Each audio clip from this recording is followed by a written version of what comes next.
Simuat, donc ravie d'avoir la chance d'échanger avec toi au nom de toute l'équipe de Women Sport. En tant que grande prêtresse du fitness à la maison, tu as créé ton concept qui est désormais suivi par plus d'un million de personnes et tu fais la une du premier numéro de l'année Women Sport 2024. Et moi, j'ai déjà eu l'honneur de te rencontrer en juin 2023 lors du TSE Show à Lyon et j'avais envie de prendre un petit peu de temps avec toi pour échanger, en savoir un peu plus sur ton parcours et comprendre un petit peu plus les rouages, savoir un petit peu comment est-ce que tu as construit cet empire, si je puis dire. Donc ensemble, on va parler entrepreneuriat, place de la femme dans un monde d'hommes, d'un succès. Et parce qu'avant d'être des programmes fitness, c'est aussi une jeune entreprise avec des êtres humains surmotivés et avec toujours plein d'idées derrière la tête. Et voilà, c'est un petit peu les coulisses aussi qu'on avait envie d'avoir et de connaître chez Women Sport. Alors déjà, pour comprendre un petit peu où tu vas, Cécile, est-ce que tu peux nous expliquer de tes études d'ingé, comment est-ce que tes études, tes débuts sur YouTube, comment est-ce que tu t'es dit, tiens, je vais monter ce business, comment est-ce qu'on est passé d'un concept fitness où on se dit ça, un jour tu t'es dit, ça c'est ma voie. Eh ben, bonjour et merci de m'accueillir aujourd'hui. Ça a été un long parcours qui n'a pas forcément toujours été réfléchi. C'est vrai qu'on a l'impression aujourd'hui que l'entrepreneuriat, c'est une voie qu'on décide de prendre ou pas d'ailleurs. En ce qui me concerne, ça a été finalement un petit peu une succession de hasards, d'opportunités et de choix de vie qui ont mené à la vie que je mène aujourd'hui et on va dire à Israël Soit-it.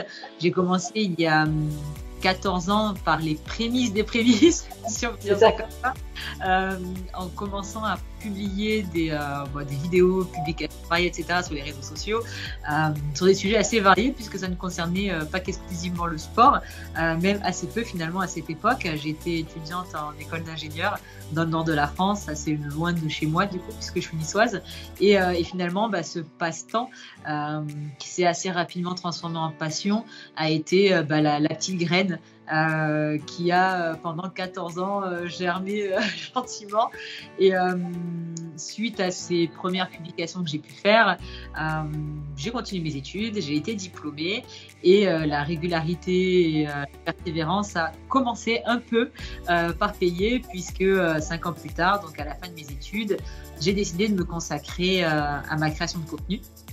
À l'époque, le mot influenceur n'existait pas du tout. C'était un choix qu'on faisait sans trop savoir où on allait. Mes parents n'en étaient pas forcément ravis d'ailleurs. J'imagine. Ma mère n'arrêtait pas de me dire « T'es sûre, tu ne veux pas continuer à envoyer des CV en parallèle ?» Sait-on jamais. Et chose que j'ai fait un temps avant d'arrêter. Et c'est vrai que ça a été, on va dire, un petit peu le début de l'aventure, puisque finalement, le contenu que j'ai pu partager pendant toutes ces années-là n'a cessé d'intéresser ma communauté qui a grossi de jour en jour. Mais à cette époque-là, on parlait peut-être de 50 000 abonnés, 100 000. Alors, j'ai plus les chiffres en tête précisément, mais on est loin en tout cas des volumes d'aujourd'hui. Et c'était les prémices.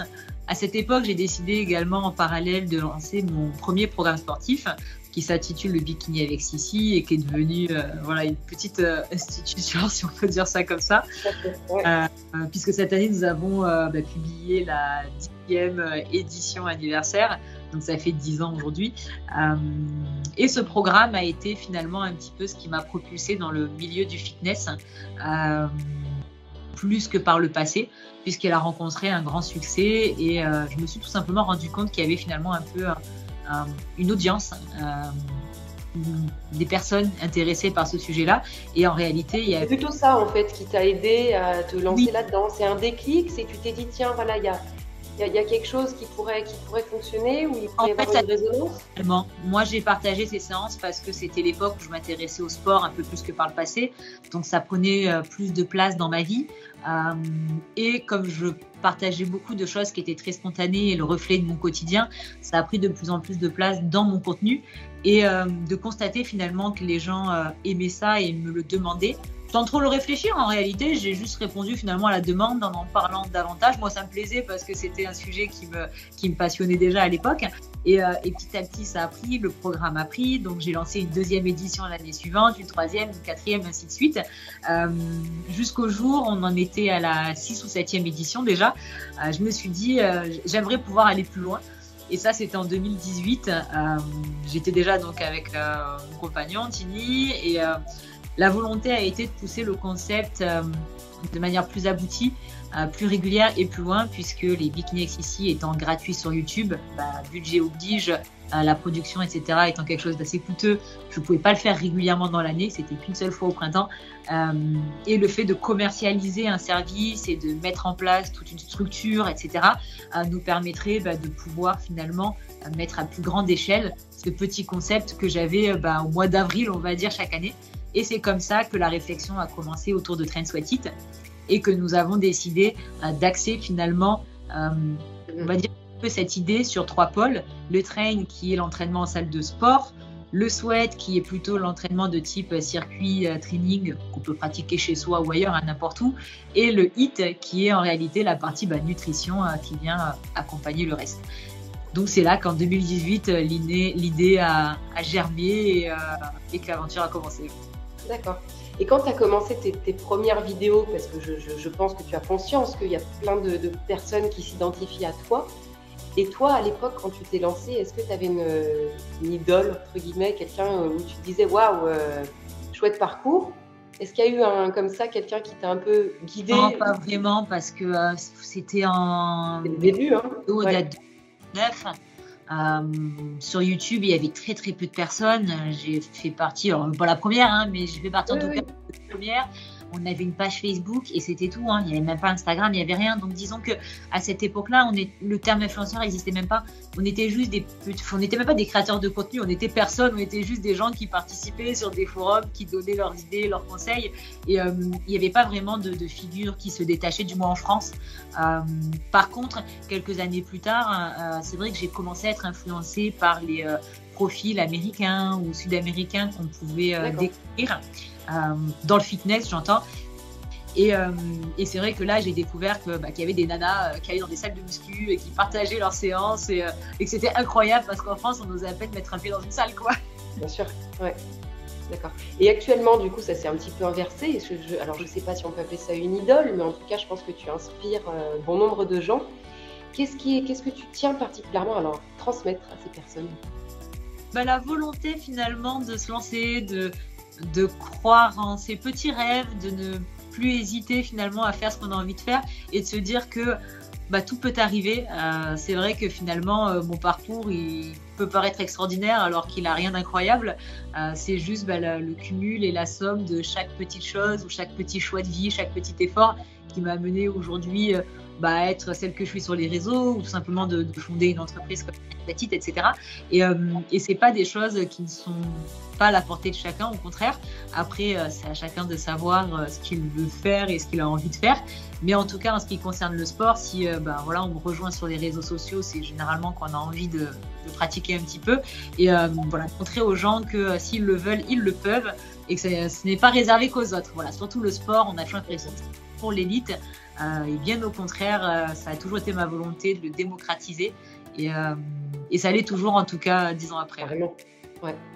Et par rapport à tout ça, ce parcours, tu disais, c'était pas quelque chose de tout tracé. Quelles sont tes plus grandes satisfactions aujourd'hui aux côtés de TSE? Alors, aux côtés de TSE, je dirais finalement, c'est d'avoir su construire la communauté qu'on a construite. Parce que quand on a lancé l'application il y a 4 ans, c'est vrai que c'était pas si évident que ça. Aujourd'hui, c'est beaucoup plus facile. N'importe quelle agence vous en fait une, etc. Il y a 4 ans et pourtant c'est pas si vieux. Ça a été, franchement, ça a été un chantier, ça a été une galère. Donc en 4 ans, on est assez fiers quand même de ce qu'on a fait, de ce qu'on propose. Mais je dirais quand même que ma plus belle satisfaction, elle rejoint pas forcément directement TSE, mais ça reste mon expérience pendant la période du confinement. La période des lives, comme on l'appelle pour la team. Et ça reste un souvenir vraiment inoubliable. Rien que d'en parler, j'ai la chair de poule. C'est pas possible. Et ça a été vraiment un moment dans ma vie incroyable.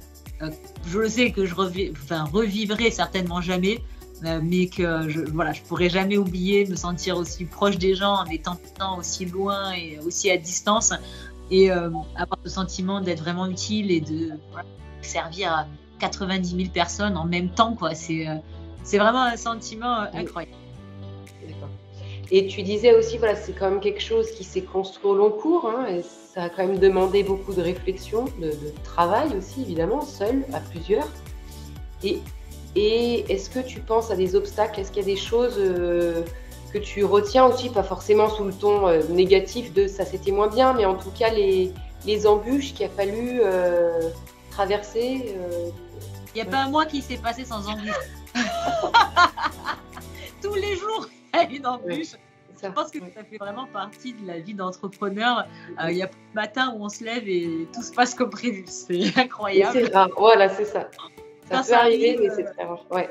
Ah ouais, c'est vraiment... non, en fait, c'est le quotidien. Pour être transparent, des problèmes, il y en a eu, on les compte même plus, que ce soit technique sur l'application, on a eu vraiment des périodes compliquées. Sur les tournages aussi, ouais. Sur les tournages, en interne aussi, c'est des choses qu'on ne voit pas, mais gérer une entreprise, voilà, quand on a 28 ans, 29 ans et qu'on n'a jamais fait ça de sa vie, parce que moi j'ai toujours été à mon compte toute seule, je ne travaille même pas dans une entreprise avec d'autres gens, donc gérer une propre entreprise soi-même, c'est encore une totale découverte, c'est encore une autre partie de la casquette, quoi, du métier, mais des problèmes, il y en a eu plein. Pour citer peut-être une des périodes... alors, je dirais pas la plus difficile en charge de travail ou de charge mentale ou autre, mais peut-être la plus difficile vis-à-vis de la communauté, ça a été quand on a eu un gros boom lors de la période du confinement, où finalement notre application avait un peu moins d'1 an et où nous avons rencontré des problèmes techniques lors de l'inscription. Donc, les gens s'inscrivaient, payaient et n'accédaient pas immédiatement à l'application. Donc, en fait, toutes ces personnes-là ont envoyé un mail au SAV et on s'est retrouvés, on était 3 à gérer, je crois, 5000 mails. On a réquisitionné tous les copains pour répondre aux mails. Enfin, ça a été très, très compliqué. Et en même temps, vous vous faites insulter sur tous les réseaux sociaux et vous êtes là. Mais en fait, techniquement, on nous a fait du caca. L'agence n'a pas géré. Nous, on ne savait pas le résoudre. Et ça a été compliqué. Ouais. Bon, on en rigole maintenant, mais... Ouais, heureusement. Mais voilà, c'est ce genre de situation. Et justement, je rebondis. Donc, tu disais, on m'a demandé à tous les copains. Et c'est aussi ça, un petit peu. TSE, c'est un projet personnel, un projet de couple, un projet de copain, un projet de famille, un peu tout ça. Comment tu le vois aujourd'hui? Totalement. C'est vrai que personnellement, j'ai commencé sur les réseaux avec l'aide de mon papa, puisque les fameux bikini avec Sissi au bord de mer, c'est mon papa qui me filmait, donc ça a vraiment été un projet de famille. Puis ensuite avec Tini, puisqu'on a cofondé Train Sweat It ensemble, et rapidement on a su, peut-être ça a été ça notre force, je pense, s'entourer et s'entourer bien pour pouvoir faire grossir le projet. On a été seul longtemps et ça a fonctionné, mais c'est vrai qu'aujourd'hui, on est capable de faire bien plus qu'il y a 4 ans. Et c'est important. Ouais. Et ça, justement, pour les entrepreneurs, comment est-ce que tu as appris à déléguer? Pas évident. Ouais. Il y a des choses qu'on délègue, il y a des choses qu'on ne délègue pas. Hein. Je ne vais pas mentir, je fais tous les jours de l'opérationnel, des choses où je ne pourrais même pas jeter un coup d'œil, mais c'est le souci du détail. Quasiment tout ce qui rentre en contact avec le client, à un moment donné, j'aime y jeter un coup d'œil parce que c'est notre bébé, c'est notre état d'esprit, etc. Et on veut toujours s'assurer que ça fit à 1000%. Néanmoins, il y a énormément de choses et heureusement qu'on délègue à notre team et ça se fait petit à petit. C'est pas du jour au lendemain où on se dit on recrute 20 personnes, on fait plus rien, parce qu'au final, on en fait encore plus aujourd'hui qu'il y a 4 ans.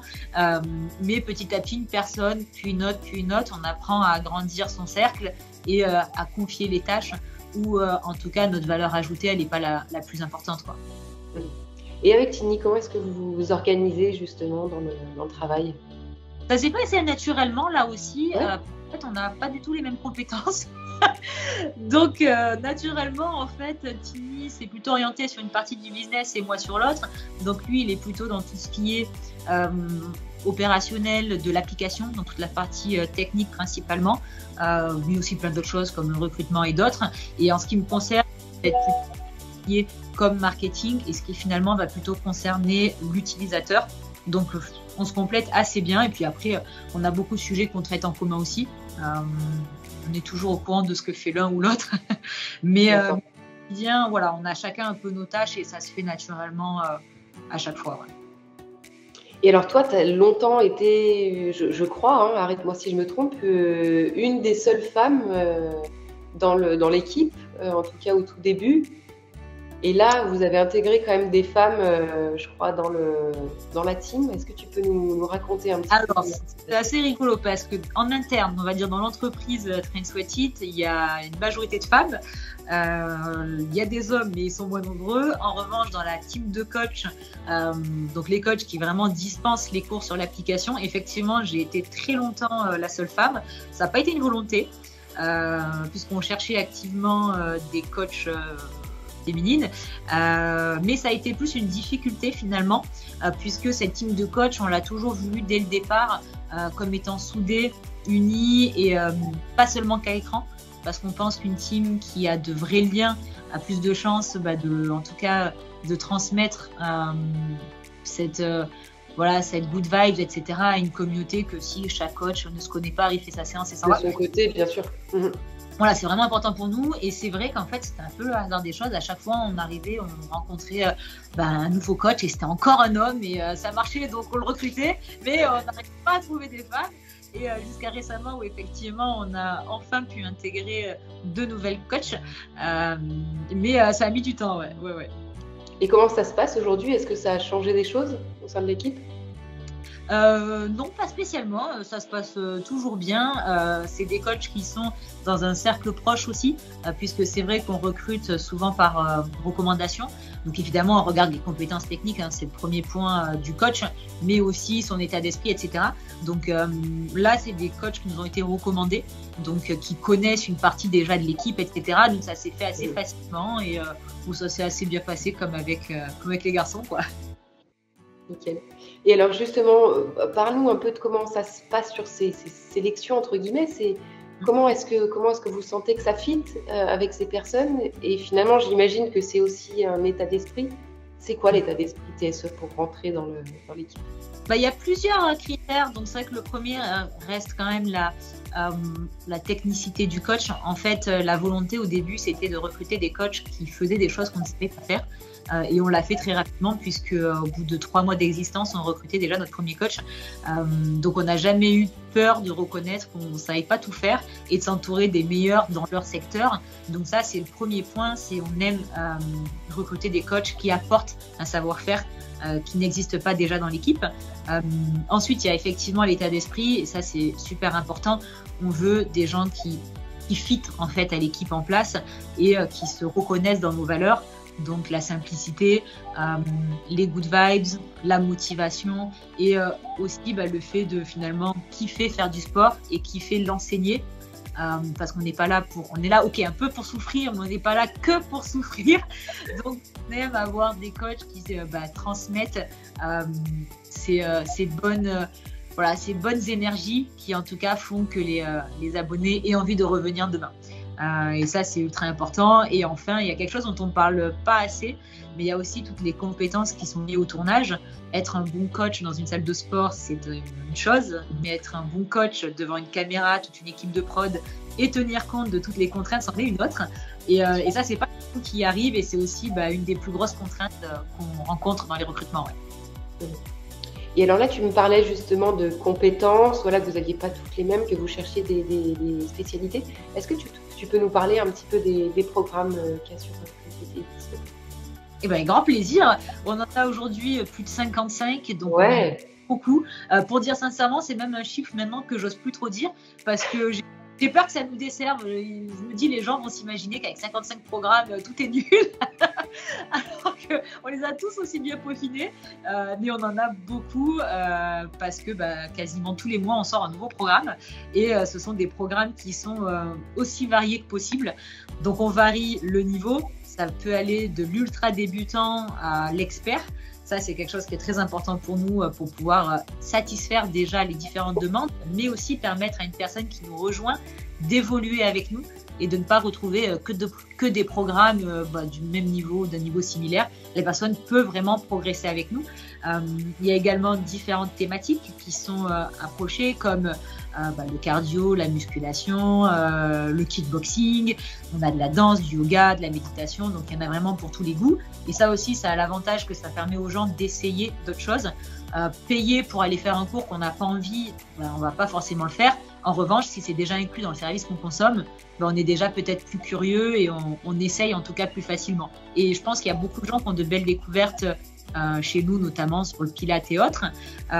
Et on a aussi toutes les thématiques qui viennent, c'est une troisième couche, on va dire, qui viennent se rajouter à l'approche de l'été, à l'approche de l'hiver. À Noël, par exemple, on a un programme de Noël. On a des programmes de début d'année, puisque on sait que les attentes des abonnés ne sont pas forcément les mêmes en plein mois d'hiver qu'à l'approche de l'été. Donc ça, on essaye de combiner tout ça. Et enfin, je dirais que la dernière couche, ça va être vraiment les cibles un petit peu particulières, comme les femmes enceintes, comme les personnes qui peuvent avoir des problèmes de genoux et qui recherchent du sans impact, etc. Donc on essaie aussi d'aller taper dans tout ce qui est besoin un peu niche pour ne pas cibler que le plus grand nombre. Et c'est pour ça notamment qu'on a sorti notre programme La Femme Enceinte au bout d'un an d'existence, alors que c'était pas du tout la demande majoritaire. Mais on s'est dit, voilà, il y a plein de femmes qui vont tomber enceintes durant leur parcours chez nous. On n'a pas envie qu'elles se sentent lésées, on a envie qu'elles puissent continuer avec nous. Et c'est le cas de beaucoup, donc on est très contents de ce programme. Génial. Et est-ce que tu peux peut-être nous faire un petit teasing sur 2024 ? Est-ce que tu connais quelques programmes dont tu peux nous parler pour le début d'année ou les mois qui viennent ? Ah oui, alors on a une programmation qui est établie à l'avance, donc pas un an mais presque. On a de nombreux mois qui sont déjà dans la boîte et les idées qui sont déjà écrites. Donc là, on sera sur un début d'année un peu fracassant, si je peux dire ça comme ça, puisqu'on attaque donc la rentrée avec un beau programme muscu qui fait suite à l'un d'entre eux qu'on a déjà partagé l'année dernière et qui a été vraiment, vraiment apprécié. Mais pas que, puisqu'on jongle entre les disciplines et qu'il y aura aussi beaucoup de cardio, de l'explosif, mais aussi du plus doux pour le corps. Donc je pense que toutes les envies seront normalement contentées, j'espère du moins. Génial, super programme. Ok. Et justement, en parlant de programme, pour ouvrir un petit peu, je crois aussi que TSE apporte une importance assez grande sur la nutrition. Est-ce que tu peux nous parler de ce volet-là, savoir un petit peu la place que ça a ? Parce qu'on sait que dans le sport comme le sommeil, ça a une place importante, dans le bien-être aussi.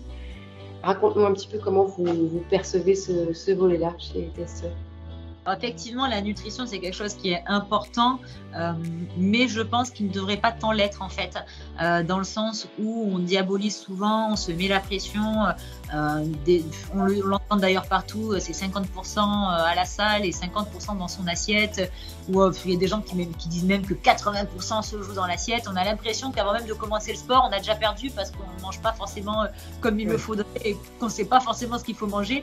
Et nous, on cherche vraiment, enfin en tout cas c'est ma volonté, à dédramatiser l'alimentation. L'alimentation, oui, elle se doit d'être un minimum saine et équilibrée, mais c'est pas une fin en soi. On peut avoir des résultats, on peut progresser, on peut se sentir bien dans sa peau sans forcément en faire une obsession. Et nous, c'est comme ça en tout cas qu'on voit la nutrition et qu'on le partage au travers de recettes qui se veulent être saines, qui se veulent être healthy comme on dit, mais qui pour autant sont faciles à faire, sont rapides, sont gourmandes et ne donnent pas l'impression de suivre un régime ou autre, puisque en fait ce sont des recettes qui s'intègrent dans la vie de tous les jours. Il y a du sucré, il y a du salé, il y a parfois du gras, il y a parfois du extra sucré. Tant que c'est équilibré et raisonnable, c'est autorisé. Et c'est un peu ça qu'on essaye de changer au travers des recettes, mais aussi de tous les plans et guides nutritionnels qu'on partage sur l'application. Il y a beaucoup de gens qui nous ont dit avoir finalement un peu revu leur façon de penser et avoir réussi à enfin adopter une alimentation qui leur est facile. Et ça, c'est vraiment notre objectif. Ok, très bien. Et alors, pour conclure, en petite ouverture, savoir un petit peu pour la suite, que ce soit sur les événements, on a parlé tout à l'heure rapidement, on a évoqué le TSE Show qui a eu lieu en juin 2023. Quels sont vos objectifs pour 2024 avec la team ? Comment est-ce que vous percevez cette année ? On a beaucoup d'objectifs différents sur l'application. C'est vrai que c'est de continuer à être innovant, à être novateur, à garder les gens motivés et finalement à transmettre une vision différente du sport qu'on a bien initié. Mais voilà, on a encore de belles choses à faire pour aller plus loin. Mais aussi un autre de nos objectifs, c'est effectivement de passer du digital à la vie réelle, notamment au travers de nos événements, donc que ce soit le TSE tour, le TSE Show, notre pop-up, etc. Et finalement de rendre cette communauté encore plus concrète qu'elle ne l'est déjà, d'aller à sa rencontre et de faire aussi que la communauté se renforce entre elles. C'est vrai que quand on vient à un événement, je pense, Trends What It, on rencontre plein de gens comme nous qui ont la même passion, qui aiment ça. Et il y a beaucoup de belles jeunes femmes qui nous racontent s'être rencontrées dans une file d'attente pour le pop-up ou autre. Et c'est ça qu'on aime aussi créer. C'est finalement rendre cette chose un peu abstraite, un peu digitale, vraiment réelle et qu'elle rentre dans la vie des gens au quotidien. Donc ça fait partie de nos objectifs 2024-2025. Ouais. Très bien. Et on suivra ça de près. On a hâte chez Women's Sport de constater tout ça. Merci beaucoup en tout cas Cécilia pour le temps que tu nous as accordé. C'était un vrai plaisir d'échanger ensemble, d'en apprendre un peu plus sur ton parcours et sur cette belle entreprise que vous animez grâce au fitness. Merci beaucoup. Merci.